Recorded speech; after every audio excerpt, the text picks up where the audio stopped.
All right, welcome everybody. So my name is Anthony Carls, and today we are talking about our grading sheet for website usability and conversions for our four family law firms. So when we do our audits, we look at a bunch of stuff. We've got a whole series on citations. We got a conversation that we posted about reviews.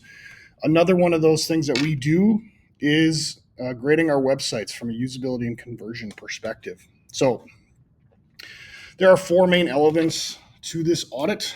There's a guide on our website. So if you search for Rocket Clicks website grading guide for family laws, for family lawyers, or family law firms, you'll find this page on our site. It talks a little bit about this. So there are four parts here. One is how fast is your site. If your site is slow, people will bounce. They have a big immediate issue. If they're waiting on their mobile phone for several seconds, waiting for this thing to load, they're leaving and they're going to go to the next firm. So load speed is really important. We'll talk about that a little bit and the tool we use there. Second one, content relevance. So are we actually addressing the things that they need to be addressed when they come to our site? So there's a lot of, especially in the family law space, there's a lot of research that's done. Petitioners typically, based on our research, they're gonna start their research process about 3 years, 2.5 years to 3 years out from the point in which they're going to call you. Before they're going to pick up the phone and call you, they're going to be doing research for about 2.5 to 3 years. So content relevance is really important. Make sure we're giving them a lot of good information on that so they can make a good decision. Number three, mobile usability. So how mobile accessible is your site? It's it's 2024 when I'm recording this.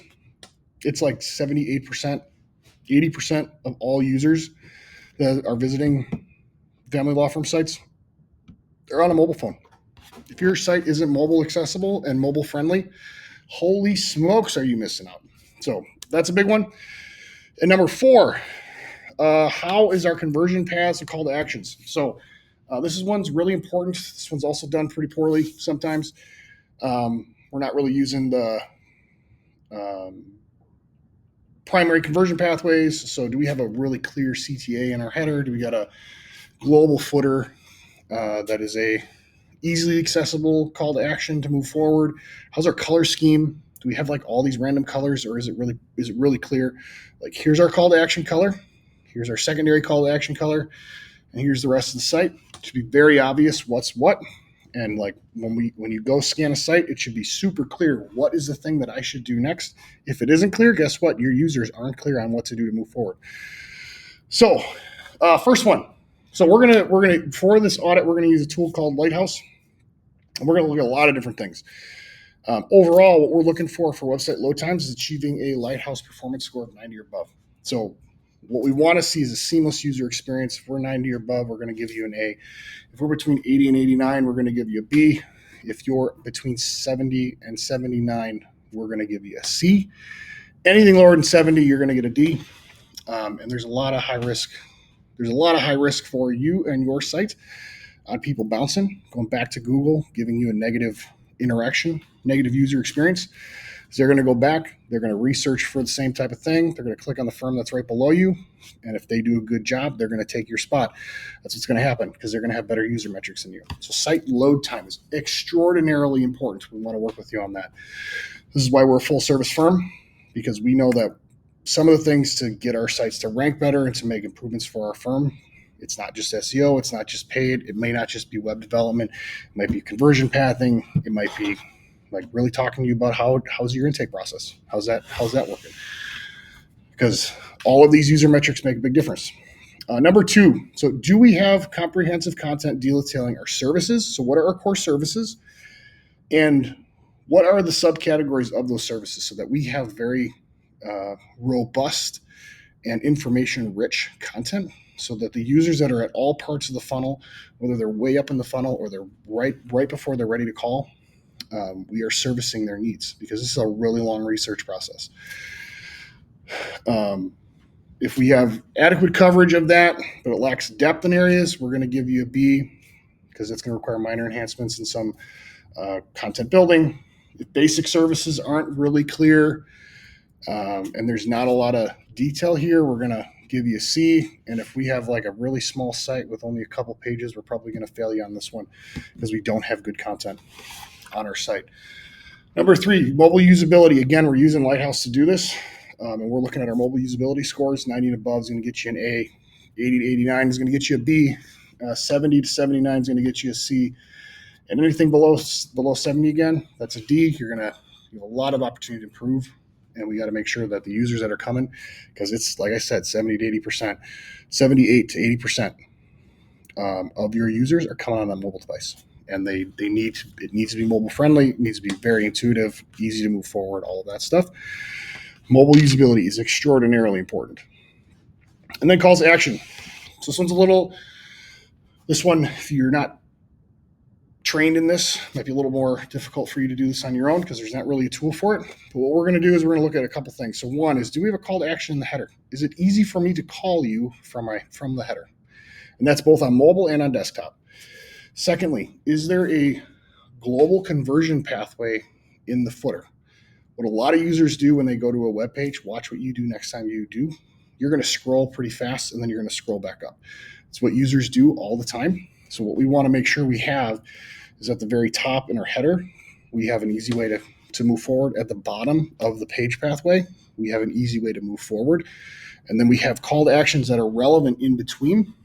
We want to make sure that our call to action colors are specific and intentional. You probably wouldn't be surprised, or maybe you would be surprised to find out that this is not used very well.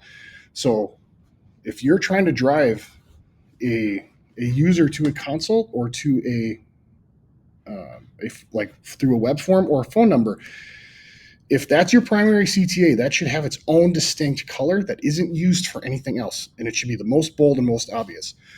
Really good opportunity for secondary calls to action is to invert the colors.